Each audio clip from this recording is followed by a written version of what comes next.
कहानी की शुरुआत में हम स्मिथ नाम के एक नए टीचर को देखते हैं जो अपनी क्लास में पढ़ा रहा था। जैसे ही वो ब्लैक बोर्ड की तरफ मुड़ा, टाई नाम के एक लड़के ने उसकी तरफ कागज का एक टुकड़ा क्रश करके फेंका। मगर स्मिथ ठहरा सीक्रेट एजेंट। उसने पहले से नोटिस कर लिया था और टुकड़े को पकड़कर वापस टाई के मुंह पर दे मारा। ये देखकर सभी बच्चे हैरान रह गए। टाई को बहुत गुस्सा आया और वो स्मिथ से लड़ने के लिए आगे बढ़ा, मगर स्मिथ ने बड़ी ही आसानी से उसे धूल चटा दी। लेकिन अब एक दूसरा स्टूडेंट जिसका नाम रॉड्रिगेज है वो भी खड़ा हो गया। रॉड्रिगेज के हाथ में एक हथियार था। जब स्मिथ के कहने पर रॉड्रिगेज ने उसे अपना हथियार नहीं दिया तो स्मिथ ने उसकी उंगलियों को मरोड़कर उसका हथियार छीन लिया। क्लास के सभी बच्चे समझ गए थे कि स्मिथ से पंगा लेना बहुत भारी पड़ सकता है। अब क्लास पूरी तरह शांत थी, मानो सबको सांप सूंघ गया हो। स्मिथ ने क्लास का कंट्रोल अपने हाथ में लिया और सबको पढ़ने लगा दिया। दरअसल कुछ समय पहले तक ये आदमी फौज का एक खुफिया जासूस था।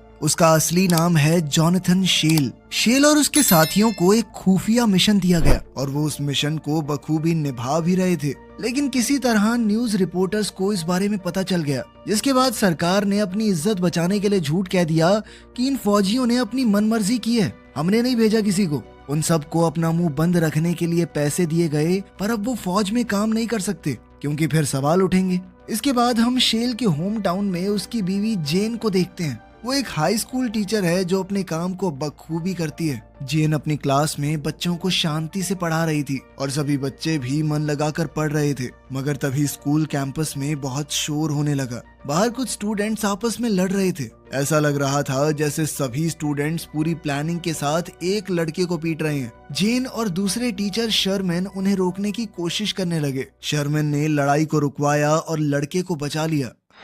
इसके बाद जेन ने उस लड़के से बात की जिसने ये पूरी गुंडागर्दी फैला रखी थी। लूकस कोई मामूली लड़का नहीं था, वो एक बेहद ताकतवर लीडर है जिसकी गैंग का नाम है किंग्स ऑफ डिस्ट्रक्शन। जेन ने बड़े प्यार से उसे समझाने की कोशिश की कि ये सब कुछ गलत है, मगर लूकस के ऊपर इन बातों का कोई असर नहीं हुआ। उसने उल्टा जेन को धमकाते हुए कहा कि मेरे लफड़े में टांग मत अड़ा वरना बहुत पछताएगी तू, और फिर गुस्से में वहाँ से चला गया। इसके बाद तो जेन और मिस्टर शर्मन सीधा प्रिंसिपल ऑफिस में चले गए और उन्होंने प्रिंसिपल को पूरी बात बताई। उन्होंने कहा कि लूकस के ऊपर सख्त से सख्त कार्रवाई करनी जरूरी है। आखिर वो सरेआम टीचर्स को कैसे धमका सकता है। लेकिन प्रिंसिपल ने ये कहते हुए मना कर दिया कि हमारे पास सबूत कहाँ हैं। अब जेन गुस्से में वहाँ से ये कहकर चली गई कि अब तो सबूत लेकर ही आऊंगी, चाहे उसके लिए मुझे कुछ भी करना पड़े। जब जेन अपनी गाड़ी के पास गई तो लूकस की गैंग के सभी लड़के उसकी गाड़ी को घेर कर खड़े थे। लड़कों ने गाड़ी के की होल को किसी च्युइंगम जैसी चीज से बंद कर दिया था।